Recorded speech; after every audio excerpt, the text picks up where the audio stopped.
Buenas tardes, Ugalde. Estoy aquí en la ciudad de Córdoba con la familia Azuri Chain. Azuri Chain.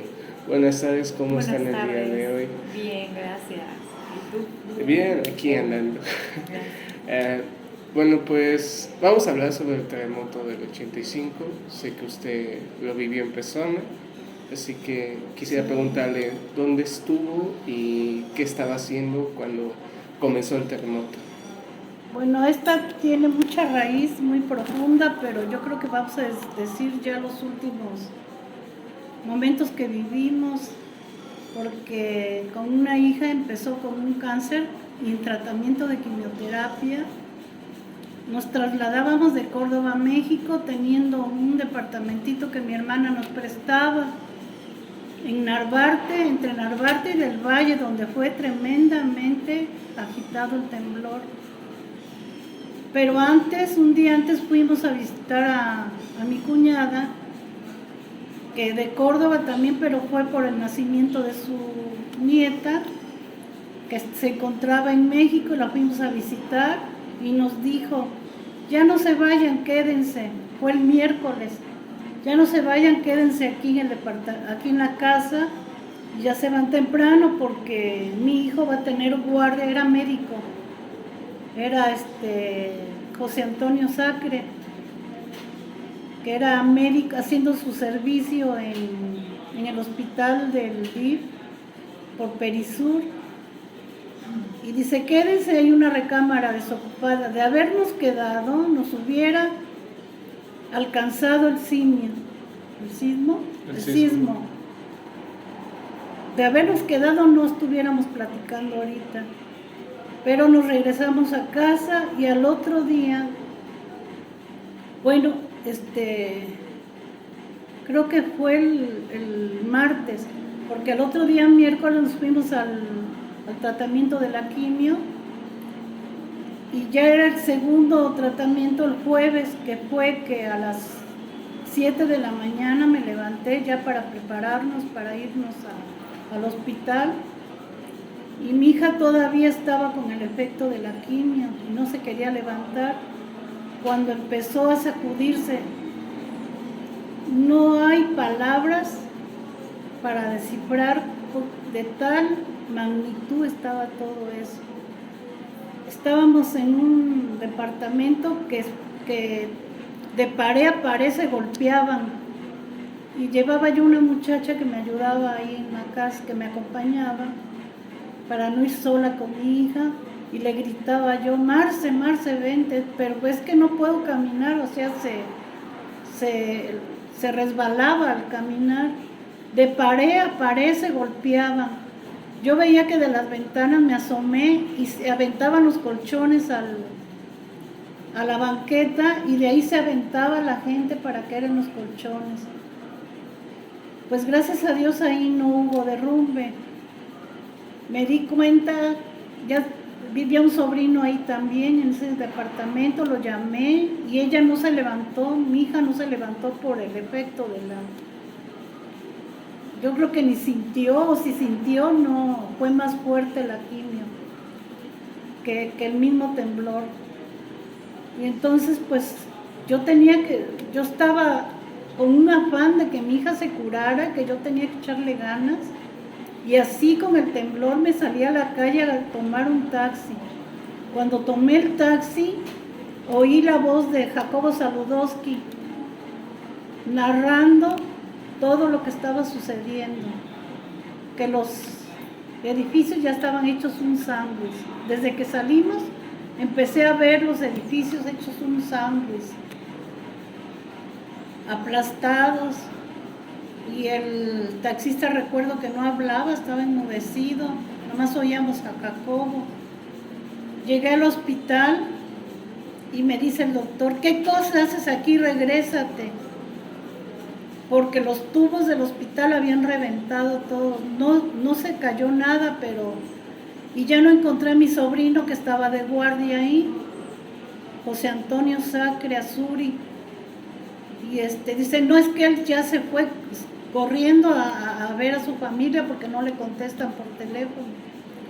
Todavía le pusieron, digo, pues aunque sea póngale esta quimio, la segunda, y ya me regreso. Yo creo que vete a Córdoba, me dijo el doctor, porque el doctor que me tocó, el oncólogo, el que ponía las quimios, era de aquí de Córdoba y le llevaba café árabe, de aquí de Córdoba y cosas que se dan aquí en Córdoba. Me regresé al departamento y hablé por teléfono, no me contestó la familia, eran mi cuñada que había ido por el nacimiento de la tercera nieta, mi sobrino que emparentó también con su hija de ella, casi de la misma familia, era Samir Tajer, ella era Alicia Suri, su esposo Sacre, Guillermo Sacre, era, total que eran 7, los 3 niños, y me dijeron después que, pues que ya, hablé con otras primas y me dijeron, dice, lamentablemente ya no viven. Y mi sobrino se fue a la casa de su casa y estaba hasta arriba de donde estaba el desplome, como un loco, queriendo ver a la familia. Y se trastornó, no veía a nadie. Mandé a un sobrino que fuera a buscarlo y así me platicó que estaba hasta arriba del derrumbe. Pero tenía yo un sobrino, Samir Tajer Rame, que su hermano es arquitecto y fue el que mandó a traer las máquinas para encontrar los cadáveres. Y empezaron las máquinas y los encontraron hasta el domingo. El jueves fue el derrumbe y hasta el domingo los encontraron. Estaba mi cuñada abrazada de la niña, la mayor. Estaba mi sobrino Samir en el closet, traspasado con una varilla del closet. Estaba Guillermo Sacre, la mamá de la muchacha que tuvo su niña, mi concuño. Estaba ya de los riñones destrozados, abrazando a su hija, y con los otros 2 niños, el Samircito, el chiquito. Total que fueron 7, y como era un edificio de puros árabes, murió parientes también míos. Uno era oncólogo, que yo hablaba cuando tenía un apuro con mi hija, yo hablaba con él y ya no existía. Él estaba en el centro médico, no sé qué centro médico de México, y ahí le agarró el derrumbe en el centro médico. Si se hubiera quedado en su casa, de todas maneras ahí iba a fallecer. Y llegó la mamá de él y se salvaron la señora, porque había bajado, la esposa del médico, había bajado el edificio para subir a los niños en el camión de la escuela, y se salvaron, nomás porque bajaron. Se salvó el señor que acomodaba los coches en el garage del edificio, y eso porque salió a abrir la reja para que salieran los coches. Pero su familia estaba ahí se acabó toda su familia del encargado. Total que esa fue la familia. Pero de los México, una vez fui al centro, fue en la segunda quimioterapia que regresé, me fui al centro y no habían hecho nada, ni siquiera rastrear a la gente. Se perdieron las sirvientas, fueron los parientes de las sirvientas de mi cuñada, de la familia, y a ellos no los sacaron, pero la familia sí estuvo peleando a sus seres queridos, ¿no? Los muchachos que quedaron de ahí, hasta muchachas de aquí de Costco. Pero ya al regresar veía yo el derrumbe. No tengo palabras para decir lo que yo veía, lo que vi. Pero cuando el segundo regreso, porque cada 15 días, y así angustiada como fuera, con el trauma, yo tenía que ir. al hospital para que ella avanzara. Y pues me ayudaron mucho, toda la familia me apoyó con ella, que ya pues fallecieron, quedaron unas primas. Cuando fui al centro, todo derrumbado alrededor del centro, todos los comercios de Correo Mayor, por la catedral, todo hasta abajo, todo en derrumbe y ni siquiera habían movido nada. Esperaron que ahí los difuntos ahí quedaran, que ahí pasara el tiempo y que ahí ya nadie encontró a su familiar. ¿A qué cree que se debió esta falta de atención por parte del gobierno? No sé, pero de verdad que no rastrearon a las familias. Aquí fue mi familia porque tuve un sobrino arquitecto y tenía maquinarias, pero el gobierno no hizo nada. Y también supe de un niño que la abuelita lo salvó del vientre de su mamá, no sé si supiste. No. Quedó en el escombro y la abuelita trató de salvar a su hija, no pudo salvarla, pero tantito antes de morir, ahí dentro de los escombros, agarró un cuchillo que encontró, abrió y se salvó el muchacho, ahorita vive, dice el ángel del temblor, creo que le dice, pero no recuerdo el nombre, si lo buscas aquí él va a narrar, él narra ahí su vida. Y se salvó el niño, lo tomó la abuelita y lo rescataron más bien fue gente caritativa, porque no fue el gobierno, fue gente que lograron sacar a la abuelita y al bebé en los brazos, recién nacidito, el niño, dicen el niño del temblor. Ahorita tendrá ¿cuántos años? Blanca, ¿cuántos? ¿Tenías 8 años? Yo tenía 8 años. Ahorita debe tener como, ¿qué? 40 y tantos. Como 40. ¿Usted no le viene alguna imagen sobre ello? ¿Cómo describiría el ambiente, los sonidos que usted recuerda sobre ese terremoto? Pues realmente estaba yo muy chica, pero sí me acuerdo que me paró, me fue a parar, ella estaba en la cama. Levántate. Y levántate, ajá, y me acuerdo que me puso sobre el muro de la puerta y me tenía así, o sea, yo ella abrazando. aquí y yo así. Y pero realmente no tenía yo como el efecto de la quimio, entonces estaba yo como que mareada, no recuerdo bien, nada más recuerdo a la señora que venía, que nos ayudaba y venía caminando, trataba de caminar pero se hacía así horrible. Me acuerdo, tengo esa imagen grabadísima que venía caminando y se tambaleaba, no podía llegar. Y ya mi primo que vivía con nosotros fue el que también se puso en el muro y tranquila tía, tranquila y espantado. Pero nada más tengo esa imagen, pero ya de ahí ya no me acuerdo bien. Después del terremoto, ¿qué pasó? ¿Qué ocurrió? O sea, Pues yo regresé del hospital, indagué de la familia. Pues ya nos fuimos directo a la central ese día. No, esa noche nos quedamos a dormir. Ah, todavía, al otro día. Al otro día dije, yo me voy. Le dijeron que no iba a haber servicio esa semana y ya creo que el viernes fue que nos regresamos.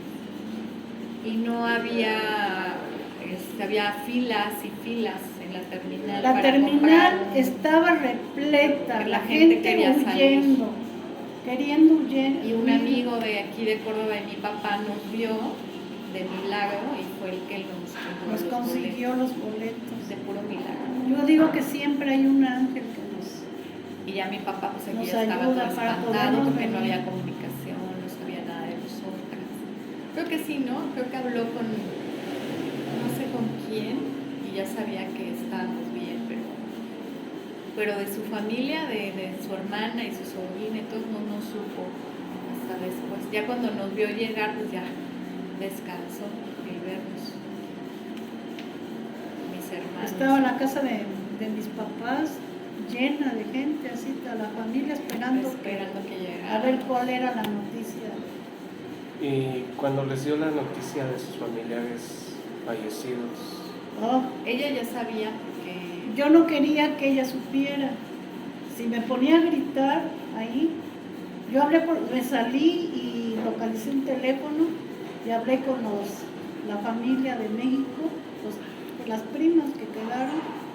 Me dijeron que lamentablemente había sucedido eso. Y dije, si voy a la casa voy a pegar de gritos y la voy a espantar. Había una iglesia bautista enfrente del departamento y ahí entré a pegar de gritos. Me decía el señor que cuidaba a la iglesia, ínquese o tírese al suelo, se va a desmayar. Y ahí me hinqué, y gritos, fue impactante, porque ya lo había vivido y luego saber que no, que mi familia se había acabado. los familiares que sobrevivieron Aquí tenían la mueblería Rex en Córdoba, junto al Centenario. No sé si te acuerdas, el Centenario. Para acá tenían la mueblería Rex. Ellos eran. Pero fueron fíjate lo que es el destino, fueron porque iban a ser la nieta, y nació la nieta. Y sí iban a venir el miércoles, pero no se vinieron porque la muchacha, mi sobrina, la mamá de la que tuvo la niña, le dio fiebre. Entonces yo creo que le dijo el doctor, espérese un día más para que vénganse mejor el domingo, para que le pase la fiebre. ¿Y qué? Fiebre. Si hubieran venido, se hubieran salvado. Ahí terminó todo. Todo esto, las imágenes que le devuelven, ¿cómo usted las trata? ¿Cómo trata esos recuerdos? Que pues, a pesar de los años no se olvidan. No, jamás. Mis dos sobrinos que quedaron, porque mi cuñada, la que fue a asistir a su hija a México, y fue mi concuño para irlas a traer en el coche, pero se quedaron. Creo que uno de ellos todavía está trastornado. Dejó la mueblería, ya no quiso nada. Y el otro es doctor, por aquí tiene su consultorio, aquí en la 20. ¿Qué cree que cambió en la sociedad mexicana después de este suceso? Mucha gente salió, dejó casas, negocios, se trastornaron.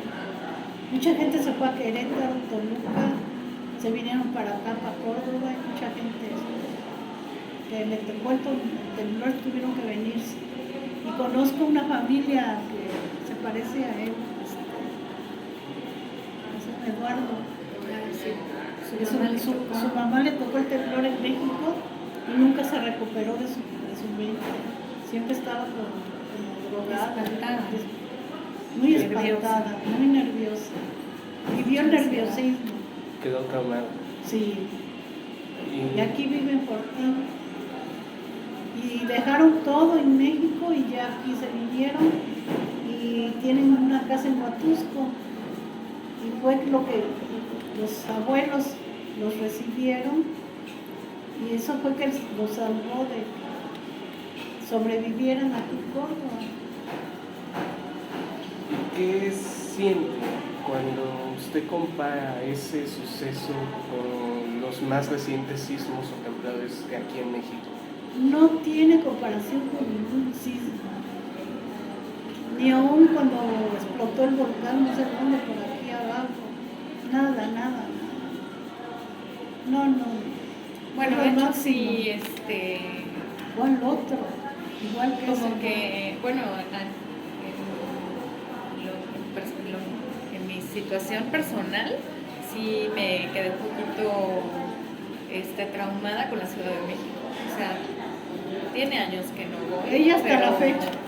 Pero no, o sea, solamente que sea algo urgente o por una situación de que hace tiempo pues, tuve que tomar un avión para... Pero de ahí no voy, pero por nada.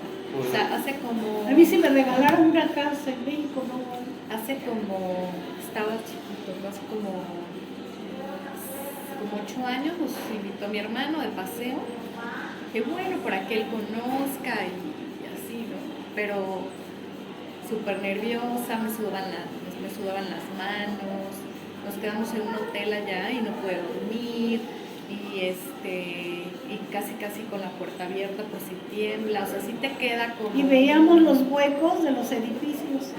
Aún siguen presentes. Aún así, Aún aquí sí. me dan miedo los temblores.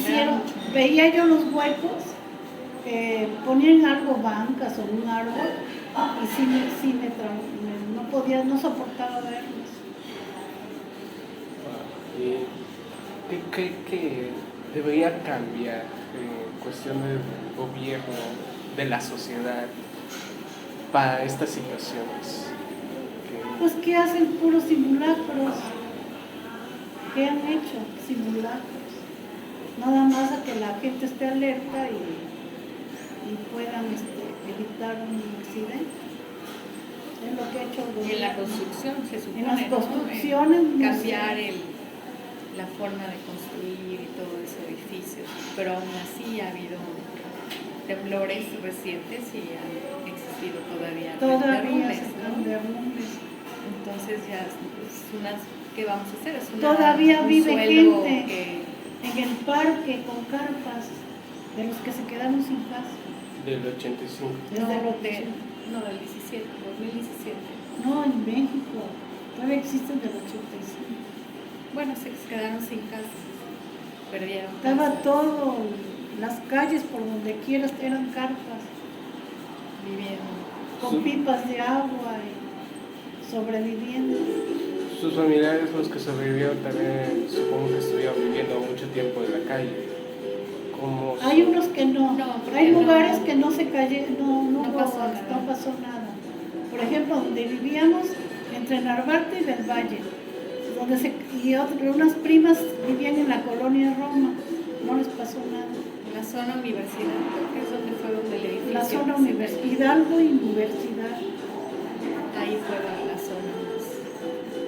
Y los hoteles antiguos fueron los que se cayeron. Y cuando ocurrió lo del terremoto del 17, ¿qué sintió en ese momento? Aquí en Córdoba. Pues no me afectó. Ella sí se espanta mucho. Pega de gritos y se va a media calle. Yo todavía lo veo. Pero es un instinto. O sea, siento temblor y me levanto y termino en la calle corriendo y ya me acuerdo. Y pegado de gritos. Sí, me da mucho miedo. Ella sí quedó traumada. Y mis sobrinos quedaron traumados. Sí. Wow. Los hijos, su papá, su mamá, la hermana, 3 sobrinos y el cuñado que era mi sobrino. Porque entre árabes emparentamos. ¿Hubo algún momento de esperanza o de humanidad que usted recuerde con mucha fuerza, o especialmente con fuerza,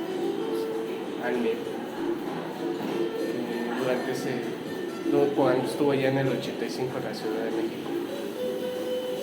Pues entre vecinos, ¿no? los vecinos pues que se aventaban de la ventana. Ese fue el más... Lo que más me impactó y ver cómo estaba en un segundo grandes edificios hechos un pastel. Sí. Y bueno, a ti ya no te tocó vivir, el 85, pero sí el 17. ¿No veías cuando íbamos en el coche algo? Sí. Y con lo que ahorita estás escuchando de tu abuela, de tu mamá, ¿tú sentiste algo similar cuando fue lo del 17? Para nada. A mí me tocó en la escuela. Me acuerdo que estaba yo en clases y de la nada empezó a temblar y las niñas estaban gritando y ni siquiera era el tiempo de hacer el famoso... De abajo de la...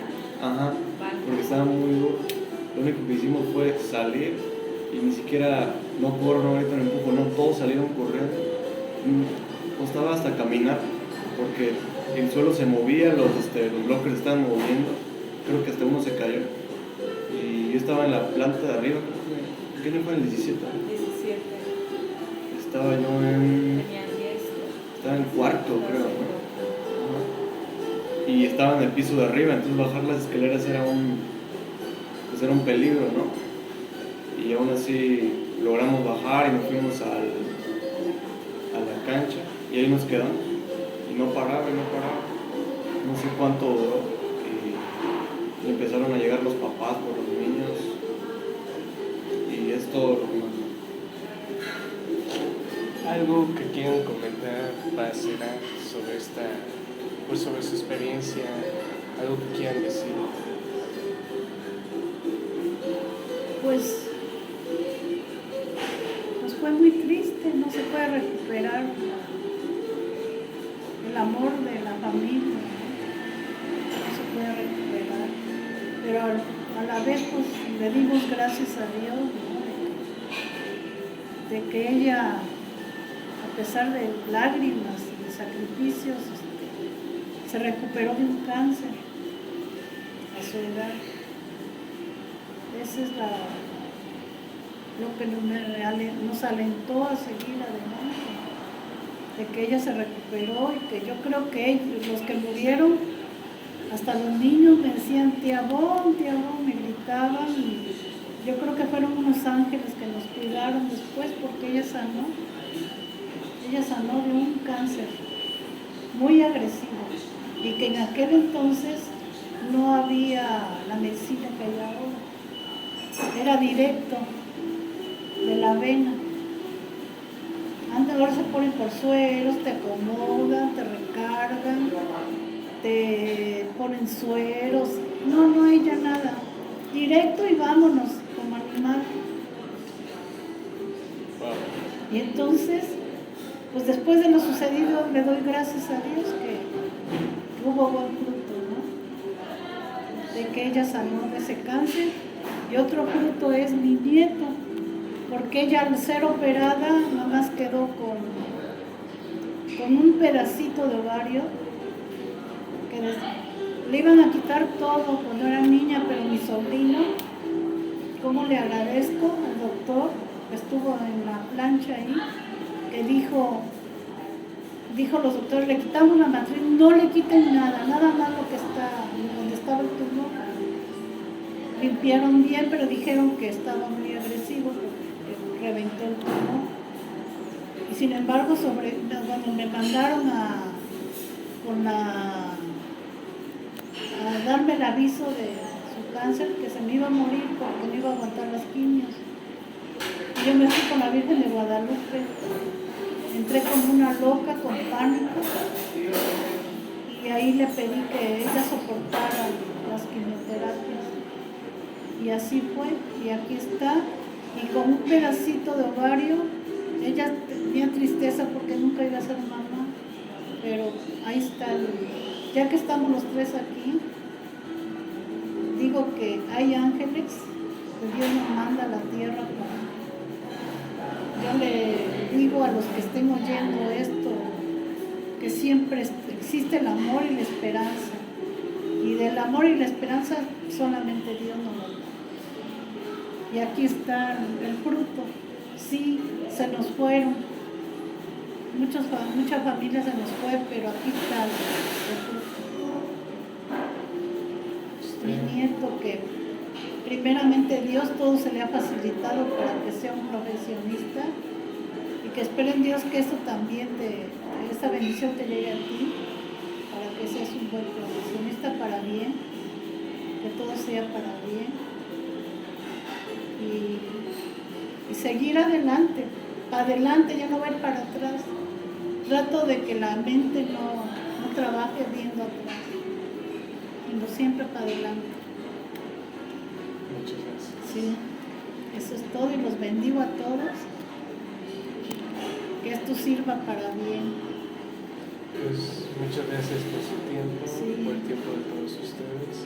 Es muy grata compartir esto, que ustedes se hayan dado el tiempo y se hayan dejado soltar en esta entrevista.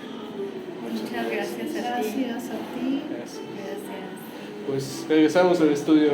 Y el Muchas gracias. esfuerzo de tus papás también, que te apoyen, que todo sea para bien. Sí. Muchas gracias. Gracias, muchas gracias. Gracias. Regresamos al estudio contigo, Galde. Nos vemos. Para ustedes, reportero Kevin Vázquez. Ugalde, sí es francés.